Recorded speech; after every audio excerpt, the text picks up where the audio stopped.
দেখেন আমার সাথে একটা ঘটনা ঘটছে। ঘটনা হচ্ছে যে আমার আইডির উপরে ফাইন আসছে এবং আমার লাইসেন্সের থেকে পয়েন্ট কেটে নিয়েছে আরও ম্যাক্সিমাম 1 বছর আগে। এখন আমার এই পয়েন্ট চলে আসছে, কারণ 1 বছরের ভিতরে আপনি যদি এই কোনো অ্যাক্সিডেন্ট না করেন বা কোনো ঝামেলা না করেন তাহলে আপনার পয়েন্ট আবার ব্যাকে চলে যাবে। 3 পয়েন্ট কেটে ফেলছে আমার লাইসেন্স থেকে। আমি তার আগে আরেকটা আপনাদেরকে আমার ঘটনা শেয়ার করছিলাম। এখন আজকে যে ঘটনাটা আমি বলবো আপনাদেরকে, এগুলো আপনাদের শিকার আছে অনেক কিছু, এগুলো থেকে শিখার কোনো অভাব নাই। আমরা এখনও শিখি। যারা নতুন তারা মনোযোগ দিয়ে ভিডিওটা দেখবেন। যারা বিশেষ করে আড্ডির করে কাজ করেন বা কোনো কোম্পানিতে কাজ করেন, যে কোনো জায়গায় আপনি গাড়ি নিয়ে দাঁড়াতে পারবেন না, যে কোনো জায়গায় আপনি এই হর্ন দিতে পারবেন না, এগুলার অনেক প্রবলেম হয়। আমার সাথে কী হয়েছে, আমি অনেকে চিনবেন জায়গাটা সুগারডফ। আমি ওখানে ম্যাডামকে নিয়ে গেছি। তো আমি ম্যাডামকে আপনার এই সুগারডফে করে দিছি। নামিয়ে দেওয়ার পরে আমাকে বলছে ফার্মিং করার জন্য। পরে আমি আরেকটা জায়গায় গিয়ে আমি ফার্মিং করছি একটা পুলিশের সাথে। তো আমি তখন কাজ করতাম আলকিসে। ও ম্যাডাম আমাকে প্রায় 1-1.5 ঘন্টা পর ফোন দিচ্ছে। আমি ওখানে প্রচুর গাড়ি, ওই সময় আপনার ঈদের আগে সম্ভবত, ঈদের জ্যাম ছিল তখন। ওখানে পুলিশগুলো সব কিছু কন্ট্রোল করতেছে, মানে ওখানে থেকে এই গাড়িগুলো পার করতেছে, দাঁড় করতেছে। তো সুগারগাবে ঢুকার সময় যে আপনাদের সিগন্যালটা পড়ে, আপনি তো কনভেনশন থেকে যান, লেফট মারলে আপনার এই সুগারগাভ। আর তো আমি গেছি একদম স্ট্রেট, মানে স্ট্রেট আমি ওদের পার্কিং করছি। তো আমি ওখান থেকে ডিরেক্টলি আমি সুগারগাভ গাড়ির জ্যামের কারণে আমি আস্তে আস্তে আস্তে আস্তে গিয়ে ম্যাডামকে ফোন দিয়েছি।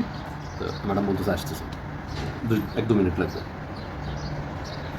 আমি দাঁড়াই নাই, আমি ওখানে দাঁড়াই নাই বলতে আমার সামনে গাড়ি।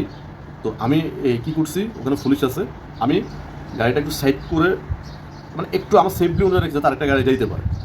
কারণ ম্যাডাম যদি 1-2 মিনিট দেরি হয় তাহলে আমি যদি দেরি হয় তাহলে অন্য গাড়ি, আমি যদি রাস্তার উপর দাঁড়ায় থাকি তাহলে অন্য গাড়ি যেতে পারবো, হরন দেবে, তাহলে আমি আবার ইউটার্ন মার্কে আমি আবার ইউটার্ন মারে আসতে হবে, তাহলে আমি 4-5 মিনিট আমার লেট হয়ে যাবে। তো দেখি ম্যাডাম ফোন দিতে থাকবে। পরে আমি যেখানে গিয়ে দাঁড়ায় আমি ফোর ইন্ডিকেটার দিচ্ছি, ইমার্জেন্সি দিচ্ছি, কারণ যেহেতু পুলিশ আছে, পুলিশ বুঝতে না পারে যে আমি এখানে পার্কিং হয়ে দাঁড়ায় আছি। এখন আমার পিছনে একটা গাড়ি আছে, তার পিছনে হচ্ছে আপনার বেসমেন্ট থেকে গাড়ি ওঠে। এখন আমার পিছনে সে বের হবে, আমার সামনে গাড়ি, আমার পিছনে গাড়ি, সামনে গাড়ি, আমি মাঝখানে। পুলিশ আসছে, পুলিশ আমার একবার ওয়ার্নিং দিচ্ছে আমাকে। ওয়ার্নিং দেওয়ার পরে আমি বলছি আমি চলে যাবো। পুলিশ আসার সাথে আমি ইমার্জেন্সি বন্ধ করে আমি ইন্ডিকেটার দিচ্ছি, একসাথে। ম্যাডাম আমার ফোন দিয়ে বলুন, ম্যাডাম আমি সামনে, বাস সিকিউরিটি পুলিশের সমস্যা করে পুলিশ এখানে দাঁড়াতে দিতেছে না। তো পরে ম্যাডাম আমি দেখতেছি সামনে ম্যাডাম। তারপরে ম্যাডাম আবার ফোন দিয়েছে, ম্যাডাম আমি জায়গায় আছি, আমি তোর দেখতেছি, তুই একটু সামনে আস। ও দেখছে, ও দেখো সামান আছে ওইখানে, ম্যাডাম সামানগুলো লোক আছে, লোক সব সামানগুলো আনতেছে, একটু লেট হচ্ছে। পুলিশের সেকেন্ড বার আইসা আমার এই ওয়ার্নিং দিছে, এই 2টা ওয়ার্নিং। আমি তো প্রথমে আমার যখন ওয়ার্নিং দিয়েছে, আমি তো ইন্ডিকেটার রাইটের লেফটের ইন্ডিকেটার দিয়ে আমি বের হয়ে যাবো, আমি সামনে গাড়ির জন্য বের হতে পারতেছি। এখন আমার সিরিয়ালের প্রথম থেকে একদম লাস্ট পর্যন্ত 4-5টা গাড়ি ছিল, সবগুলোর মোকালাফা দিচ্ছে, জরিমানা দিচ্ছে সবগুলোর। তো এখানে আমার মোকালাফাটা কীভাবে আসছে আমি বলি। মোকালাফাটা এইভাবে আসছে, আমার গাড়ি যখন ফটো উঠেছে, নাম্বার প্লেটের ছবি উঠেছে, তখন আমি লুকটা দেখছি। ম্যাডাম কাছাকাছি চলে আসছে, ম্যাডামও দেখছে যে পুলিশে আমার এই গাড়ির নাম্বার প্লেটের ছবি উঠেছে, ল্যান্ড ক্রুজারের। পরে ম্যাডামের আমি করছি, আমি গ্লাস নামাইছি, নামানোর পরে আমি ম্যাডাম দেখছি। তারপরে আমি বলছি, ম্যাডাম তুই ওরা মোকালাফা। পুলিশ আমার আরেকটা পুলিশ আসার পর আমার বলতেছে জি আইডি। আমি তো আইডি না, প্রথমে খুঁজছি কি গাড়ি ইস্তেমারা। আমি তো ইস্তেমারা দিই নাই, কারণ গাড়ি ইস্তেমারা নাই, প্রায় 6 মাস এক্সপায়ার চলতেছে। ম্যাডাম আমার নিষেধ করে ইস্তেমারা দিবি না। ম্যাডাম ওদের সাথে কথা বলতেছে, ঝগড়া করতেছে, আমারও বলতেছে।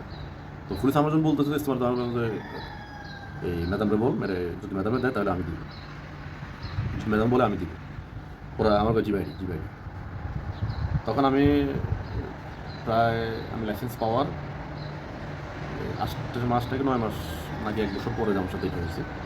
ওরা বলতেছে আইডি দেওয়ার জন্য, আমি আইডি দিই নাই, ওই প্রথম আইডি দিই নাই আমি।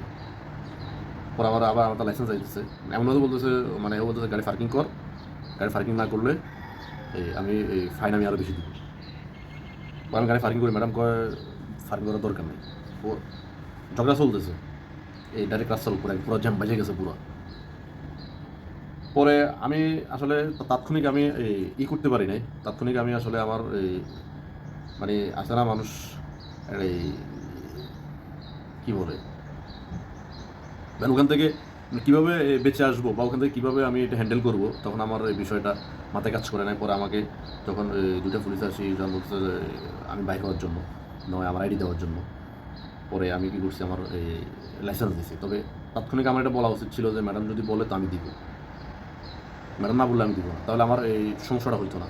তৎক্ষণ আমি আসলে বিষয়টা নতুন ভয় পাইছি, ওই হিসাবে যদি অন্য কোনো কিছু করে ফেলে বা আইডি মাইডি যদি, কারণ আমরা কোম্পানির মানুষ, যদি আইডি মাইডি কিছু করে ফেলে বা অনেক বিশাল অনেক বড় মোকালাফা দিলে যদি দিয়ে দেয়, এই ভয়ে আমি এই আমার এই লাইসেন্সের এই কপিটা দিচ্ছি। আমার কাছে ছিল না লাইসেন্স, এবং আইডি কার্ডও ছিল না, আমার কালার আইডি আমার এগুলো ছিল রুমে।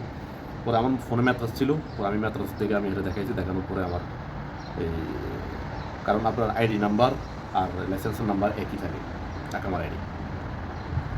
পরে তার 1 ঘন্টা পরে দেখি যে আমার আইডিতে ফাইন চলে আসছে 500 রিয়াল, এবং কি লাইসেন্সের 3 পয়েন্ট কেটে ফেলছে। এগুলো কাটছে একমাত্র এর কারণে, ম্যাডামের কারণে। ম্যাডাম ওখানে লাফড়া করছে, ঝামেলা করছে, এই কারণে ওখানে মেসেজ দিচ্ছে, মেসেজে লিখে দিচ্ছে যে এই, মানে এটা ট্রান্সলেট করছি আমার মনে হয় কি লিখছে না, বলছে যে পুলিশের ঝামেলা করছে, এই কারণে 500 ফাইন দিচ্ছে। পরে আমি ম্যাডামকে বলছি, ম্যাডাম আমি তার 1 ঘন্টা পর ম্যাডামকে নামাই, আমি যখন বাসায় নামাই দিছি, নামাই দেওয়ার প্রায় 1 ঘন্টা পরে আমার ফোনে মেসেজ আসছে। পরে আমি মেসেজ স্ক্রিনশট আমি ম্যাডামকে পাঠাইছি, ম্যাডাম কিছু বলে নাই। পরে তার ছেলে ছিল আমার সমবয়সী বলতে, আর মানে এই দেশের তো এরা তো অনেক হেলদি হয়, কিন্তু তার 20-22 বছর ছেলের বয়স। পরে আমি এর বলছি, দেখ এমনি এমনি ও ছিল, সরি ও ছিল ওখানে, ওর ছেলেও ছিল। পরে আমি ম্যাডামকে পাঠাইছি, পরে ওর ছেলের সাথে দেখা হয়েছে। পরে আমি ওকে স্ক্রিনশট দিছি, দেওয়ার পরে ও দেখছে, দেখার পরে বলছে তুই টেনশন করিস না, আমি মানে এর মারে বলি এই বিষয়টা দেখবে, সে আমার একটা সান্ত্বনা দিছে বলছে।